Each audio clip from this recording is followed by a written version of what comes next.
Welcome back to our channel மாணவன் ஆசிரியர். இந்த விட நம்ம என்ன அப்டேட் பார்க்க போகிறோம்னு பார்த்தீங்கன்னா 12ஆம் வகுப்பு அரையாண்டு பொதுத் தேர்வு டிசம்பர் 2024 தமிழுக்கான கவர்மெண்ட்டோட அஃபிஷியல் ஒரிஜின் கொஷின் பேப்பர் தான் பார்க்க போகிறோம். நீங்கள் எந்த டிஸ்ட்ரிக்டாக இருந்தாலும் சரி 12th ஸ்டாண்டர்ட் ஸ்டூடெண்ட்ஸ் உங்களுடைய தமிழ் ஆஃப் இயர்லி எக்ஸாமினேஷனுக்கு ப்ரிப்பேர் ஆகிறதுக்கு இந்த கவர்மெண்ட்டோட அஃபிஷியல் ஒரிஜின் கொஷின் பேப்பர் ரொம்ப யூஸ்ஃபுல்லாக இருக்கும். ஸோ டோட்டல் மார்க் வந்து பார்த்தீங்கன்னா 90 மார்க்கு. இதில் இருக்கக்கூடிய 1 மார்க் கொஷின்லாம் நல்லா படிச்சுக்கோங்க. ப்ளஸ் 2 மார்க்கு குருவினா சிறுவினா நெடுவினா எதுவும் ஸ்கிப் பண்ணாதீங்க. நீங்கள் எந்த டிஸ்ட்ரிக்டாக இருந்தாலும் சரி தமிழ் பொறுத்த வரைக்கும் இதில் இருக்கக்கூடிய கொஷின்லாம் அப்படியே ரிப்பீட் ஆகும். இதுதான் ஆஃப் இயர்லி எக்ஸாமினேஷனுக்கான கவர்மெண்ட்டோட அஃபிஷியல் ஒரிஜின் கொஷின் பேப்பர். எவையேனும் 3 வினாக்களுக்கு விடை தருக. நிலையாமை குறித்து சவரி உரிக்கும் கருத்து யாது? எத்திசையினும் சோறு தட்டாது கிட்டும் யாருக்கு? யாழின் வகைகள் குறித்து எழுதுக. இறைமகளாலின் இன்னலை கண்டு மக்கள் எவ்விதம் புலம்பினர்? அதே மாதிரி ஏதேனும் 2 வினாக்களுக்கு விடை தருக. பருவத்தே பயிர் செய் நேர மேலாண்மையோடு பொருத்தி எழுதுக. புக்கில் தன்மனை சிறுகுறிப்பு வரைக. போக்கு வரத்தினை சீர் செய்ய பாதுகாக்கும் பயணிக்கவும் உதவும் உங்கள் சாலையில் இடம்பெற்றிருக்கும் குறியீடுகள் யாவை?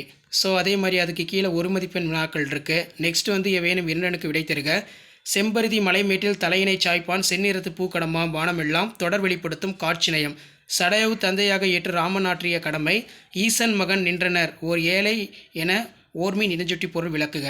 அதே மாதிரி மழை வெள்ள பாதிப்பிலிருந்து காத்துக்கொள்ளும் முன்னெச்சரிக்கை நடவடிக்கை. தாயும் தந்தையும் பணிக்கு செல்லும் போது இன்றைய சூழலில் குடும்ப உறுப்பினர்கள் என்ற முறையில் நீங்கள் குடும்பத்திற்கு செய்யும் உதவிகள் ரொம்ப முக்கியம். திரைப்படத்தின் காட்சி ஆற்றலை எவ்வாறு எடுத்துக்காட்டும்? மயிலை சீனி வெங்கடசாமி நினைவு சிறப்பிதழுக்கான செய்தி. ஏகாதேச உருவக அணி சொற்பொருள் பின்வரும் அணி படிச்சுக்கோங்க.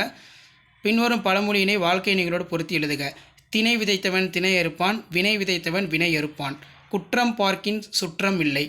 ஸோ அதற்கு கீழே வந்து பார்த்திங்கன்னா நமக்கு இலக்கிய நயம் பாராட்டுக. திணை பொறுத்த வரைக்கும் பாடான் திணை நல்லா படிச்சுக்கோங்க. செய்நின்றி அறிதலே அறம் வாயுரை வாரத்தின் துணை கொண்டு நிறுவுக. ஹெச்ஏ கிருட்டின பிள்ளை கிறிஸ்துவ கம்பர் என்னும் பாடப்பகுதி விளக்க. 6×3 18 8 மதிப்பெண் வினாக்கள். ஸோ அதுக்கு கீழே குடும்பம் என்னும் சிறிய அமைப்பிலிருந்து மனித சமூகம் என்னும் பரந்த அமைப்பு கட்டமைக்கப்படுகிறது எவ்வாறு விளக்குக. நிர்வாக மேலாண்மை குறித்து இறையன்பு கூறும் கருத்துக்களை எழுது. பொறுப்புணர்ச்சி என்ற ஊரை தன் பொறுப்புணர்ச்சியால் மாற்றிய மருதனின் பண்பு நிலத்தை விவரிக்க. கோடை மலை கதை வாயிலாக விளக்கப்படும் மனிதநேய பண்புகளை விளக்குக. மனப்பாட பாடல் இருக்குது. அதே மாதிரி உடைத்து என முடியும் குரட்பா கேட்டிருக்காங்க. ஸோ இதான் 12th ஸ்டாண்டர்ட் தமிழ் அரையாண்டு பொதுத் தேர்வு டிசம்பர் 2024 கவர்மெண்ட்டோட ஒரிஜினல் கொஷின் பேப்பர். ஷேர் பண்ணுங்கள், சப்ஸ்கிரைப் பண்ணுங்கள். தேங்க்யூ.